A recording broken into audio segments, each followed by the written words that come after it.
Kepada Dr. Kiai Haji Abdul Ghaffar Maimun kami haturkan terima kasih. Lanjut kepada acara yang keempat, yakni ngaji bersama Masyaikh. Pertama, kepada Kiai Haji Ahmad Bahauddin Nur Salim, kepadanya waktu dan tempat dipersilahkan.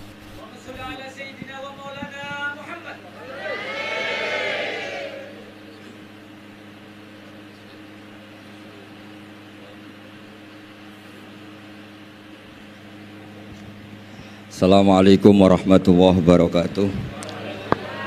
Bismillahirrahmanirrahim. Alhamdulillahirabbil alamin wassalatu wassalamu ala asyrofil mursalin sayyidina maulana Muhammadin wa ala alihi washabihi ajmain. Amma ba'du. Yang kita hormati bersama guru kita bersama Kiai Haji Abdul Ghaffar Maimun, semua keluarga besar Mbah Maimun, Gus Yofur, Neng Nadia, semuanya kita hormati, dari Pertamina semuanya, wonten Mas Ari, wonten Mas Solikin, Mas Latif, semuanya saya hormati. Saya sebetulnya sudah 3 tahun yang lalu sering dimintai ngaji sama Pertamina, dan karena saya sudah daftar jadi resi, tengok-tengok di rumah itu sudah nggak mau ya. Alhamdulillah Pertamina punya acara yang agak nggak benar itu, memanfaatkan Gus Yofur ngundang saya. Semoga Allah memaafkan. Itu otak politiknya masih jalan. Tapi alhamdulillah semoga ini kesalahan yang dimaafkan Allah Subhanahu wa taala. Karena politik itu penting. Dulu itu ada orang berdoa di depan makam Rasulullah SAW. Itu doanya itu agak mengganggu, itu agak menteror. Ya Allah, jika saya jadi orang baik, maka yang senang ini kekasihmu, yaitu Rasulullah SAW. Tapi kalau saya jadi orang jelek, itu yang senang musuhmu, yaitu setan. Monggo terserah, jenengan mau menyenangkan kekasih jenengan atau menyenangkan musuh jenengan, monggo monggo. Itu kata Allah, ini agak repot. Intinya terus, ya sudah kamu jadi orang baik saja, biar kekasih saya seneng. Jadi kadang-kadang hubungan dengan Allah juga harus pakai politik gitu. Jadi in kuntu sholihan surra habibuk. Kalau saya jadi orang soleh maka yang senang kekasihmu. Kalau saya jadi orang jelek yang senang itu musuh engkau. Terserah jenengan sebagai Tuhan milih mana, menyenangkan kekasihmu atau menyenangkan musuhmu. Jadi kadang-kadang dalam dunia ngaji itu juga harus ada akal-akalan gitu. Saya berkali-kali jadi korban. Sebetulnya saya senang uzlah itu bukan karena apa-apa. Satu, iktifa dengan kiai yang sudah ada. Kedua, ya bapak saya itu namanya Kiai Nur Salim, itu punya bapak namanya Mbah Nur Sam. Sepuh-sepuh itu memang uzlah. Mungkin faktor gen. Jadi saya membatasi sekali. Tadi neruskan ngajinya Gus Yofur, saya disuruh agak lama, tapi bukan lama, agak lama itu ya 15 menit sambil nunggu Gus Idror. Tadi beliau cerita Mbah Maimun itu menjadikan belajar itu torekoh. Torekoh itu ilmu, kata Mbah Mun, mengajar. Jadi beliau saking tawaduknya nggak pakai bahasa Arab. Memang teks hadisnya itu Arabnya itu ad-dunya mal'unah, mal'unun ma fiha illa dzikrawah wa mawalahu, aw aliman aw muta'aliman. Jadi dunia ini semuanya terlaknati, kecuali yang terkait ingat Allah, ingat belajar, ingat ilmu. Saya sering, karena saya ini termasuk peneliti, saya bikin analogi. Ada rumah itu lengkap, ada kamar mandinya, ada kamar tidurnya, ada makanannya. Tentu yang masuk rumah itu terburuk itu adalah nggak ngerti yang punya rumah itu siapa. Nggak punya rumah itu siapa, kamu langsung makan, langsung tidur, langsung memanfaatkan isi rumah itu, tanpa ingin tahu yang punya siapa. Betapa buruknya itu. Nah, kira-kira seperti itulah pengajaran kita di pesantren. Pertama yang harus kamu ngerti itu ma'rifatullah. Kamu tahu yang punya dunia ini siapa. Kok tahu-tahu kamu pakai minyaknya kamu bor Pak Ari, terus dijual, terus menghidupi sekian banyak orang, itu milik siapa? Itu tidak milik direkturnya, milik Allah Subhanahu wa taala. Jadi memang ngerti itu nomor 1. Jadi ya sama, kamu mau sowan sini itu harus matur Mbah Ubab sebagai putra Mbah Mun tertua, matur Mbah Ghafur, Kalau ngundang saya ya harus lewat Gus Gofur. Jadi pokoknya harus ngerti dulu gitu. Intinya itu harus ngerti dulu. Itu ada orang Gus biasa dimarahi istrinya tuh senengnya sama saya bukan main. Karena saya sering cerita ilmu itu penting. Yang bikin orang nggak kaget tuh ilmu. Kamu tahu kan istri kamu pantangannya itu kamu pulang nggak bawa uang, udah gitu punya cerita di luar kamu tuh nggak macem-macem. Ya Gus tahu. Setelah pulang betul-betul tidak bawa uang, ada kabar kamu macam-macam. Istri kamu marah, tidak marah. Setelah marah betul, Anda harus bangga karena itu sesuai teori ilmu Anda. Akhirnya setiap dimarahi istri itu dia bilang, ternyata ilmu saya akurat, ilmu saya benar gitu. Jadi ilmu itu penting supaya kalau kita ngalami apa itu tidak kaget. Di mana-mana atasan itu ya marahi bawahan, bawahan itu takut sama atasan. Suatu saat kamu dimarahi Pak Ari, ya berarti sodako ilmu saya memang akurat. Karena tidak ada ilmu yang mengajarkan bawahan marah sama atasan. Ya sudah anggap saja itu sesuai teori. Jadi enak lah, anut ilmu itu enak. Tadi kalau Gus Zofur cerita dulu di Madrasah Sarang sampai di Al-Azhar itu takutnya kiai itu kalau diancam santri itu boyong. Memang ketika saya ngaji sama mas saya Sarang termasuk sama Mbak Ubab itu masyhur itu kalau ada orang nggak naik kelas itu kiainya diancam saya naik atau kembali ke terminal. Itu kiai biasanya takut. Itu cerita terkenal. Ternyata di Al-Azhar sama. Tadi ada anak Thailand nggak hafal 8 juz bawa tiket Gus. Saya pulang ke Thailand tidak jadi orang, Pak dosen yang dosa. Lulus. Lah itu di cerita-cerita yang diceritakan Said Muhammad termasuk di Abu Abul Farad juga gitu. Ada orang tuh dosanya banyak sekali, kesalahannya banyak sekali. Sampai diceritakan itu kesalahannya digelar itu tis'atan wa tis'ina sijillan. Kullu sijillin maddul basor. Jadi dokumen kesalahannya itu 99 box kotak, per kotak itu sepanjang mata melihat. Sampai orang ini putus asa karena pasti masuk neraka. Tapi kata Allah, kamu tenang saja. Dan Allah itu sangat, ya kalau boleh dibahasakan itu sangat fair. Sampai Allah tanya, adzolamat kakatabati, apa para penulisnya itu dolim sama kamu sehingga sentimen kalau kamu jelek ditulis, kalau baik gak ditulis. Enggak Gusti, memang saya salah betul. Jadi diantara pertanyaannya Allah itu adzolamat kakatabati.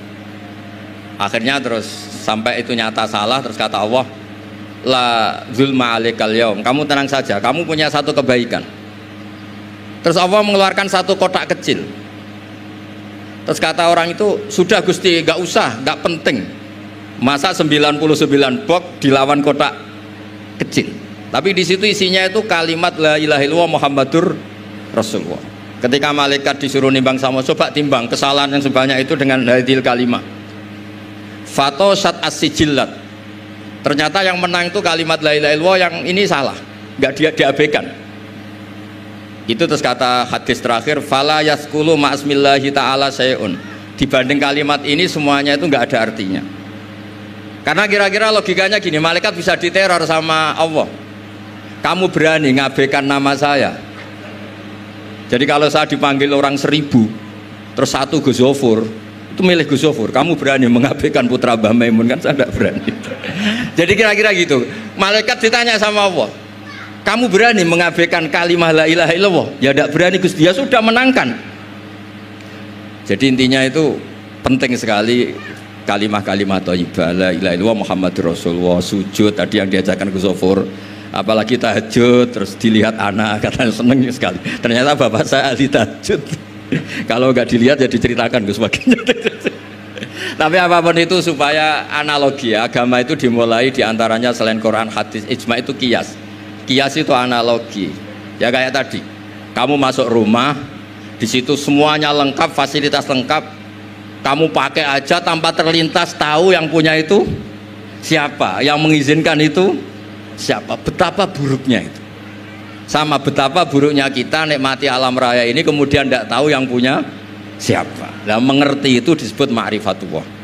Sehingga orang yang tidak ngerti itu termasuk dalam riwayat tadi, ad-dunya mal'unatun mal'unun ma fiha illa dzikrawah wa mawalahu au aliman au muta'aliman.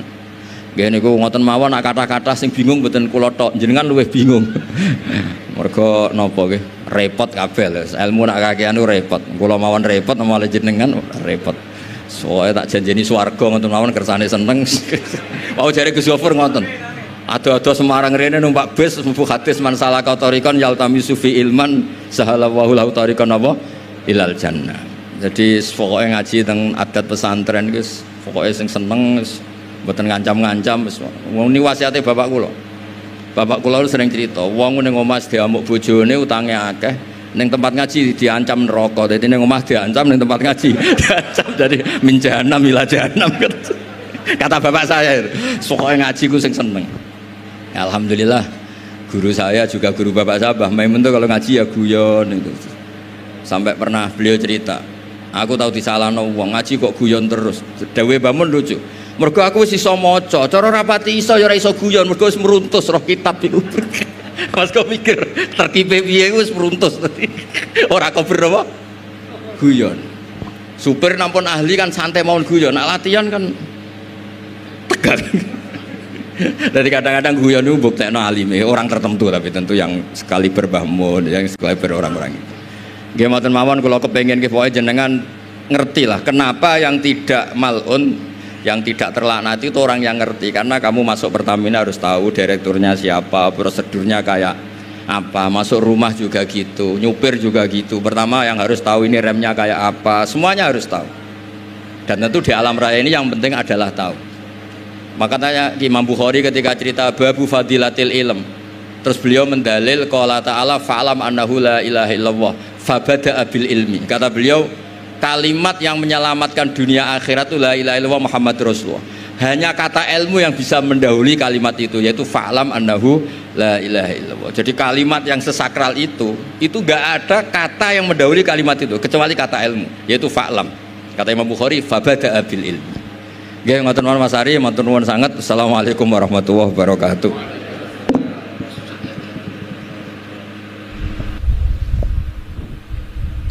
Kepada Kiai Haji Ahmad Bahauddin Nur Salim kita haturkan terima kasih. Kemudian sebelum kita beranjak kepada acara selanjutnya, kepada audiens dipersilahkan untuk bertanya. Satu dari perempuan dan satu dari laki-laki dipersilakan. Oke.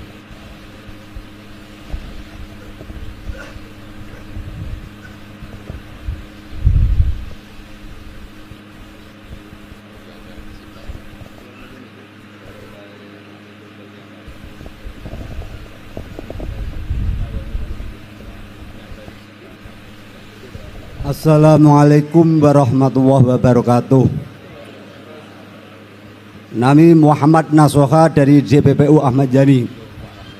Saya akan menanyakan yaitu masalah kalau jasad sudah mati itu di alam kubur. Kalau ruh setelah meninggal dunia itu di mana, saya akan tanya. Terima kasih. Wassalamualaikum warahmatullahi wabarakatuh.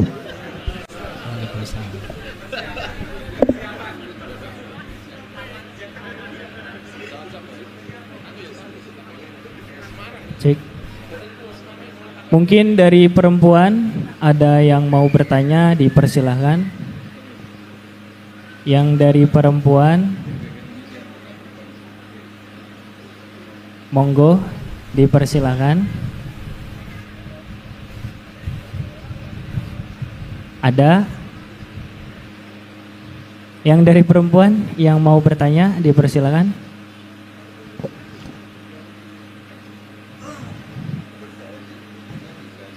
Gak ada ya?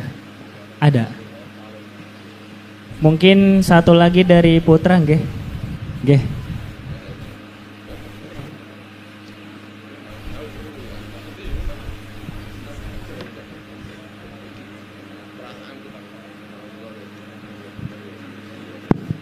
Terima kasih. Assalamualaikum warahmatullahi wabarakatuh. Agus dari Semarang. Yang pertama, pada hari ini kami sangat berbahagia karena bisa berkumpul di majelis ilmu ini. Mudah-mudahan tergolong tadi yang muta'aliman atau mu'aliman. Yang ingin saya tanyakan pada Gus Baha, Tadi ada analog bahwa ketika orang masuk ke rumah yang sudah komplit dengan semuanya, mestinya tidak langsung makan tanpa berpikir sesuatu, ini milik siapa. Lah kaitannya dengan Pertamina Persero yang memang tugasnya mengbor minyak dan sebagainya itu kan pasti ada yang memiliki. Barangkali selama ini belum ada ritual khusus yang mohon izin atau bagaimana kepada yang punya, sebaiknya bagaimana Pertamina dalam mengawali proses-proses yang harus dilakukan. Terima kasih. Assalamualaikum warahmatullahi wabarakatuh.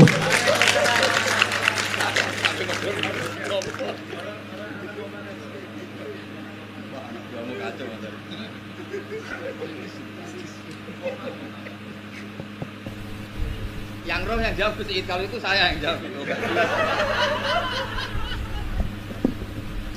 Cek. Masalah roh.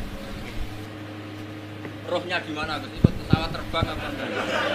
Itu bagian pengisian bahan bakar Gus. Pesawat. Ya, bismillahirrahmanirrahim. Assalamualaikum warahmatullahi wabarakatuh.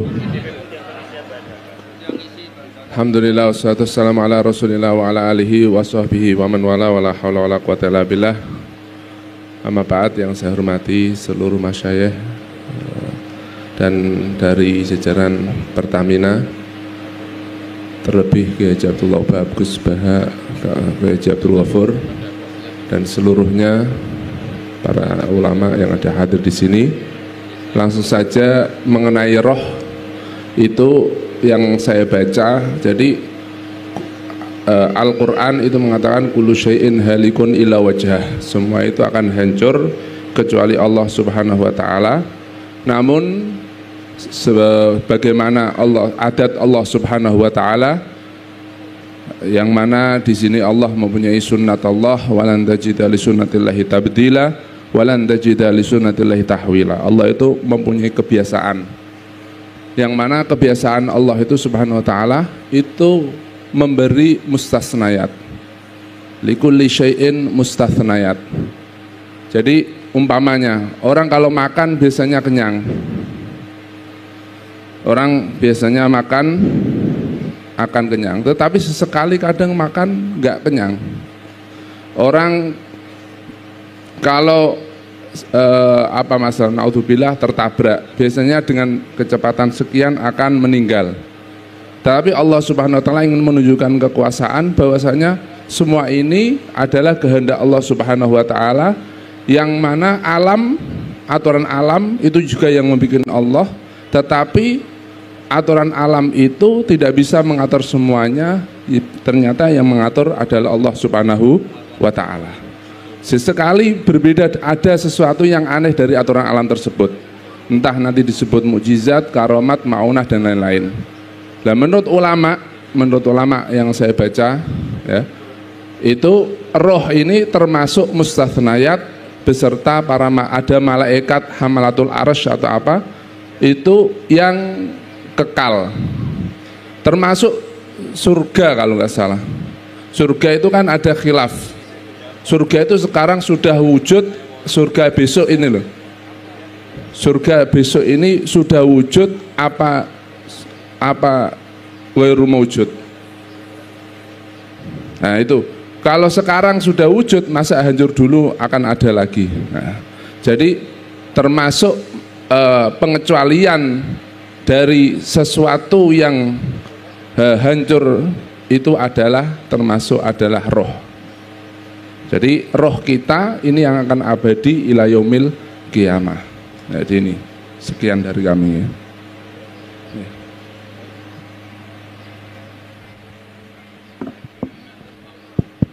Ya, terima kasih ini ya Mbah Hasyim Asy'ari itu ya.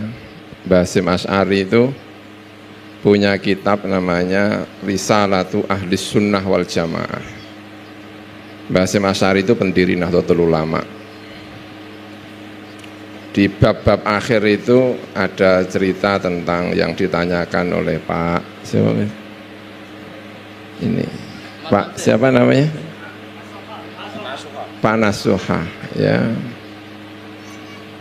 Ada perbedaan dalam memahami para ulama. Tapi intinya ketika dicabut itu ya, kalau baik ya dibawa ke atas, kalau tidak baik ya mau di atas itu sudah ditolak, tapi terus kemudian dimasukkan ke dalam kubur, lalu ditanya oleh malaikat. Nah, yang menarik itu tidak di dalam kitab risalah itu yang saya baca, dan saya pikir saya perlu menyampaikan ini. Ulama itu yang diantara sekian penjelasan tentang roh itu yang paling masuk di hati saya itu yang ini. Itu kata ulama itu gini, kamu nggak usah nanya-nanya, nanti kalau kamu mati udah tahu sendiri gitu. Itu paling berkesan ya. Kesan, iya ya benar ini. Kenapa kok harus dikhilafkan? Karena ulama itu imajinasi itu macam-macam. Ada yang katanya yang dihidupkan itu badannya cuma atas tok. Ada yang mengatakan semuanya. Ada yang mengatakan lagi saking bingungnya itu ya atasnya tapi bawahnya ikut-ikutan. Itu. Saking imajinasi. Terus ulama yang terakhir itu yang menarik. Udahlah nggak usah nanya-nanya. Sebentar lagi kamu mati dan nah, tahu nanti kalau pengen ke dunia nanti bisa cerita-cerita setelah mati tapi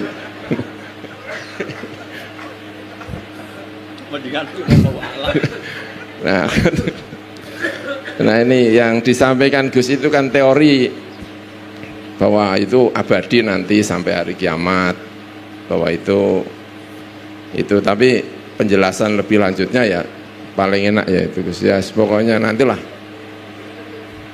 Ya semoga umurnya panjang ini, jangan cepat-cepat tahu.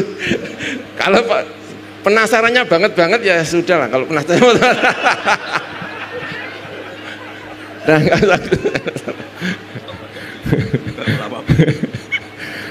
baik itu yang saya sampaikan. Terima kasih ya. Itu yang tanya siapa tadi itu? Agus. Seruat tanya. Bismillahirrahmanirrahim. Ini bedanya senior sama junior. Gus itu tuh junior. Jadi ini kasihan ini masa ngeralat jawaban adiknya. Jadi memang di antara cerita kitab tasawuf itu nanti orang paling pinter ketemu sama orang bodoh itu sama-sama kesimpulannya wallahu a'lam. Nah, Allah yang Maha tahu itu.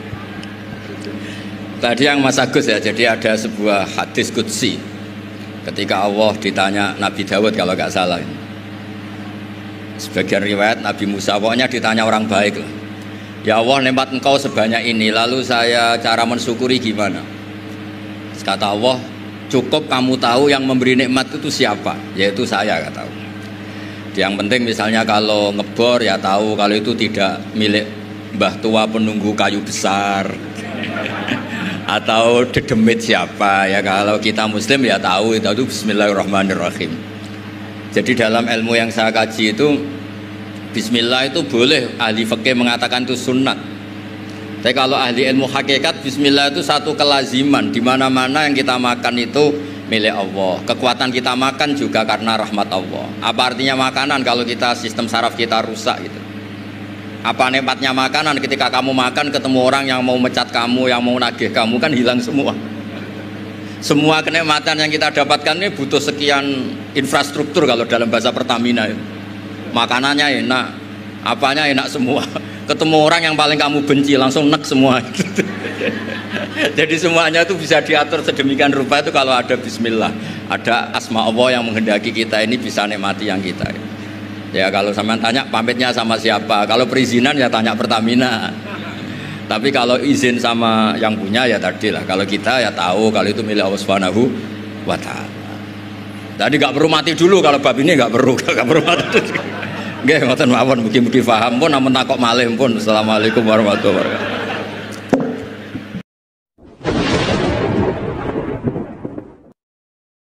Saya selaku MC pada acara siang hari ini pamit undur diri dan mohon maaf. Wassalamualaikum warahmatullahi wabarakatuh.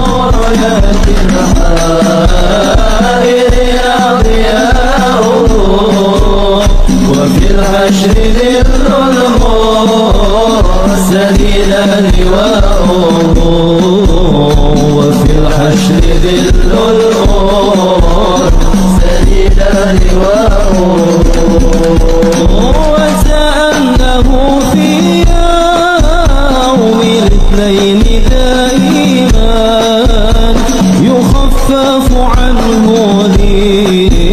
لسروره أحمدا فما الظن بالعبد الذي طول عمره بأحمد مسرورا ومات موحدا فما الظن بالعبد الذي طول عمره بأحمد مسرورا ومات موحدا والنور يهدي الحائرين ضياءه وفي العشر ذل المرسلين لواءه وفي الحشر ذل المرسلين لواءه